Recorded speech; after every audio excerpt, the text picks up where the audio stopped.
Queridos hermanos y hermanas, buenos días. Iniciamos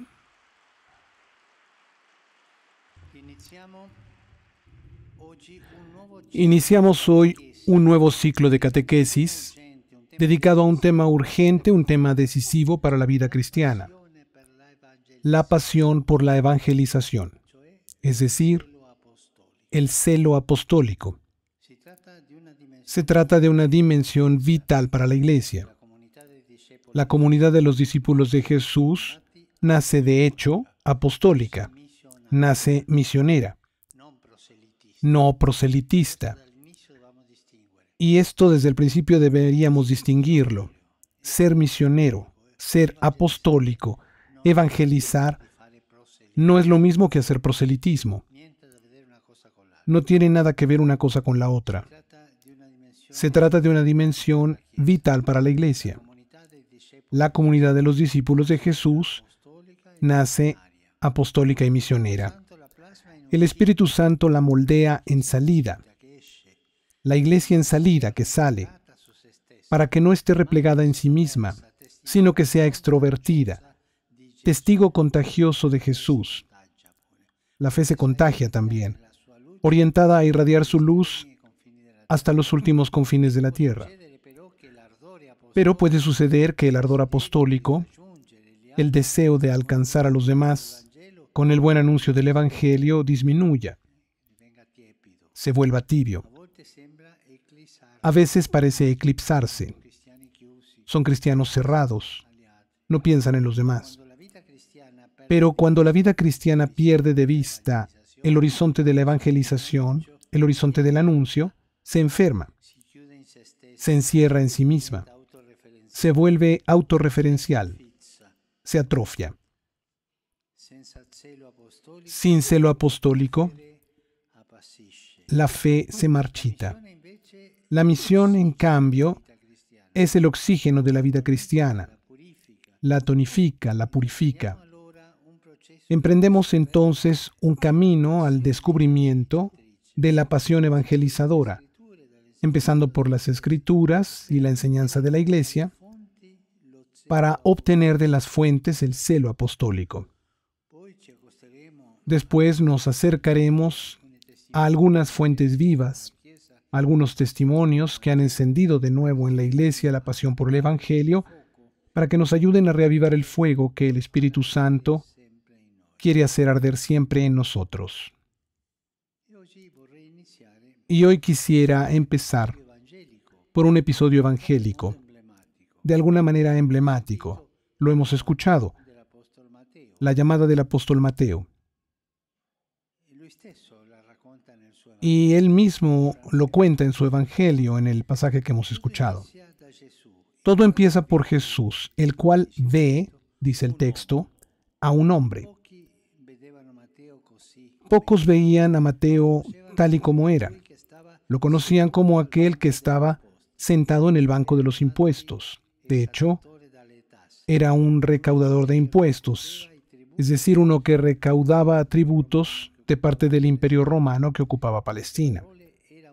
En otras palabras, era un colaboracionista, un traidor del pueblo. Podemos imaginar el desprecio que la gente sentía por él. Era un publicano, así se les llamaba. Pero a los ojos de Jesús, Mateo es un hombre, con sus miserias y su grandeza. Estén atentos a esto. Jesús no se detiene en los adjetivos. Jesús siempre busca el sustantivo. Este es un pecador, este es un tal por cual. Esos son adjetivos. Jesús va a la persona, al corazón. Esta es una persona, este es un hombre, esta es una mujer. Jesús va a la sustancia, al sustantivo, nunca al adjetivo. Olvida los adjetivos.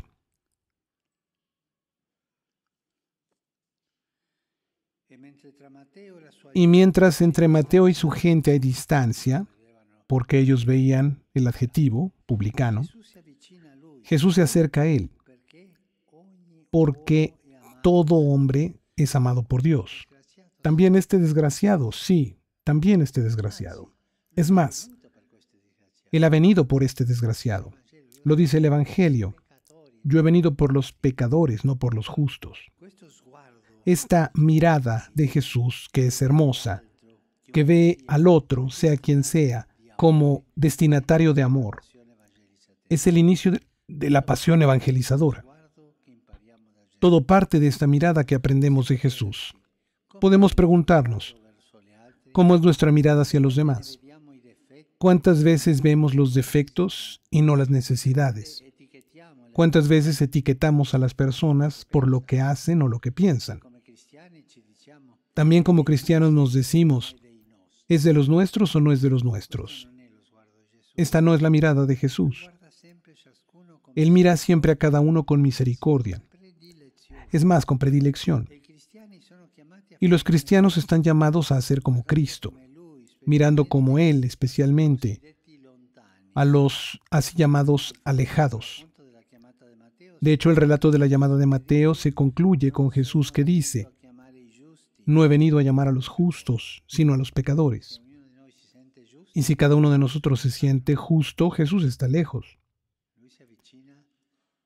Él se acerca a nuestros límites, a nuestras miserias, para sanarnos. Por tanto, todo empieza por la mirada de Jesús.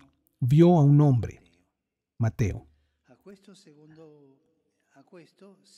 A esto le sigue, segundo paso, un movimiento. Primero la mirada, Jesús vio. Después, el movimiento. Mateo estaba sentado en el banco de los impuestos. Jesús le dijo, sígueme. Y él se levantó y le siguió. Notamos que el texto subraya que se levantó. ¿Por qué es tan importante este detalle? Porque en esa época quien estaba sentado tenía autoridad sobre los otros, que estaban de pie delante de él para escucharlo o, como en ese caso, para pagar el tributo. Quien estaba sentado, en resumen, tenía poder. Lo primero que hace Jesús es separar a Mateo del poder, de estar sentado recibiendo a los demás, lo pone en movimiento hacia los demás. No recibe, no, va hacia los demás.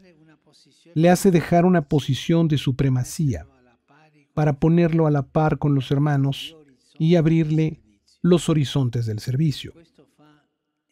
Esto hace, y esto es fundamental para los cristianos. Nosotros, discípulos de Jesús, nosotros, iglesia, ¿estamos sentados esperando que la gente venga? ¿O sabemos levantarnos, ponernos en camino con los demás, buscar a los demás? Es una posición no cristiana decir, pero que vengan, yo estoy aquí, que vengan. No, ve tú a buscarlos. Da tú el primer paso. Una mirada, Jesús vio. Un movimiento, se levanta. Y tercero, una meta. Después de haberse levantado y haber seguido a Jesús, ¿dónde irá Mateo?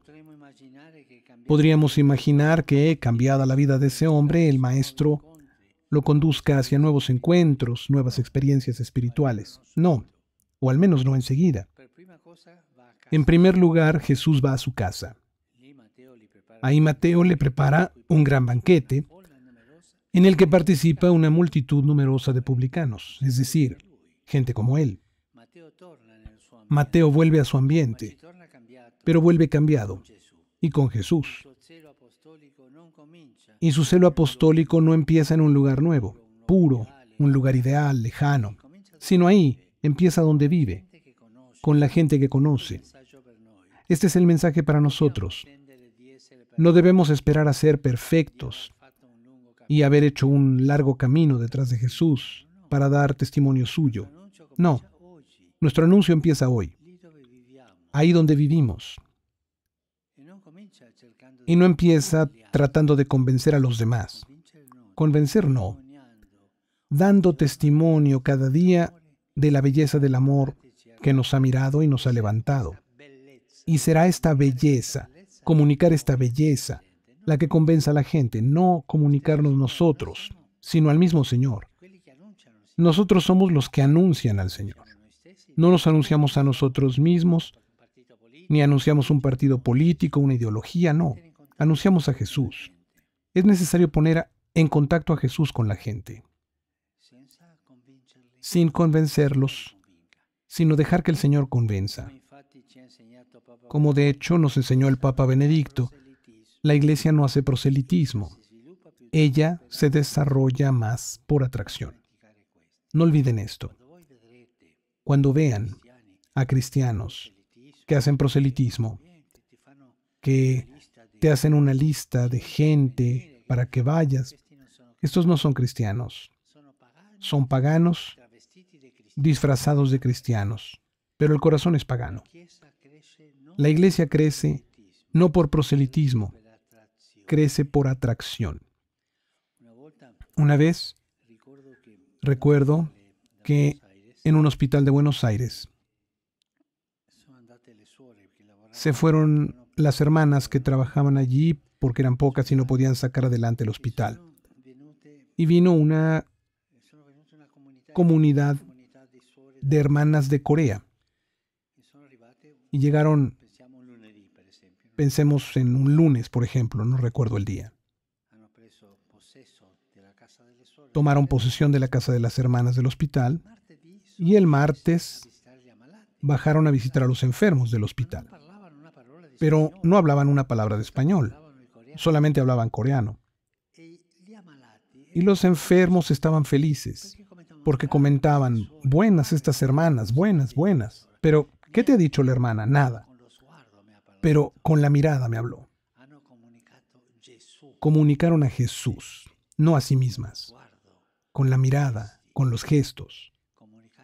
Comunicar a Jesús, no a nosotros mismos. Y esta es la atracción, lo contrario al proselitismo. Este testimonio que atrae, este testimonio alegre, es la meta a la que nos lleva Jesús con su mirada de amor y con el movimiento de salida que su espíritu suscita en el corazón. Y nosotros podemos pensar si nuestra mirada se asemeja a la de Jesús para atraer a la gente, para acercar a la iglesia. Pensemos en esto. Gracias.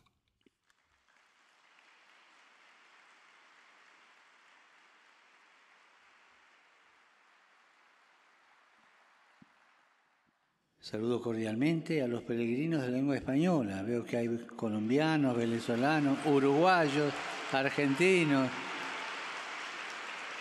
mexicanos, españoles. ¿Cuántas banderas?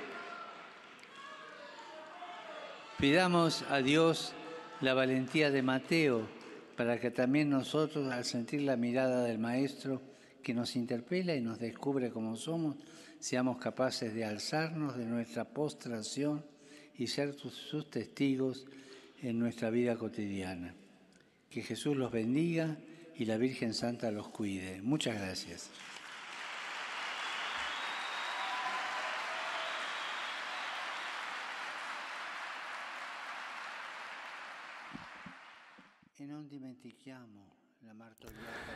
Y no olvidemos a la martirizada Ucrania, siempre en nuestro corazón. A este pueblo que está experimentando crueles sufrimientos, expresamos nuestro afecto, nuestra cercanía y nuestra oración. Y ahora estaré algunos instantes en silencio ante el icono conocido como Virgen del Pueblo, venerada en Bielorrusia, pidiendo por ese querido país y por la paz. Los invito a unirse espiritualmente a esta mi oración.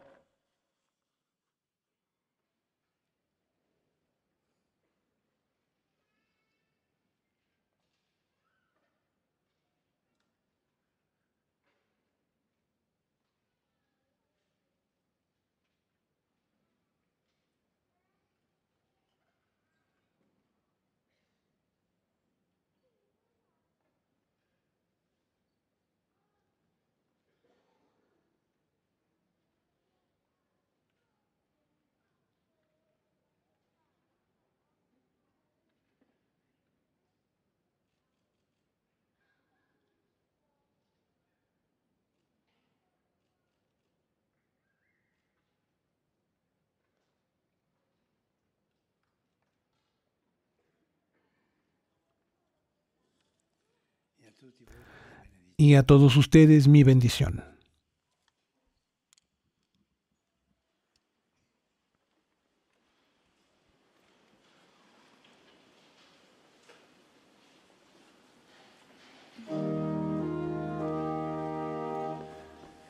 Pater noster, qui es in celis, sanctificetur nomen tuum, adveniat regnum tuum, fiat voluntas tua, sicut in cielo et in terra.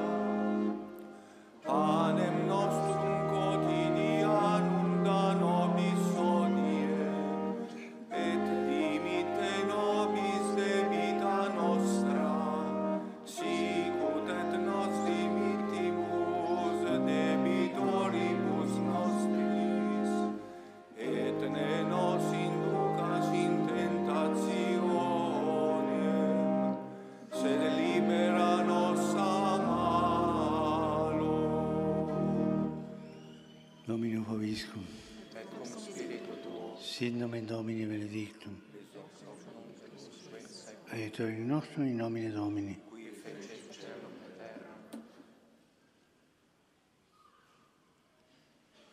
Benedicat vos omnipotens Deus, Pater et Filius et Spiritus Sanctus.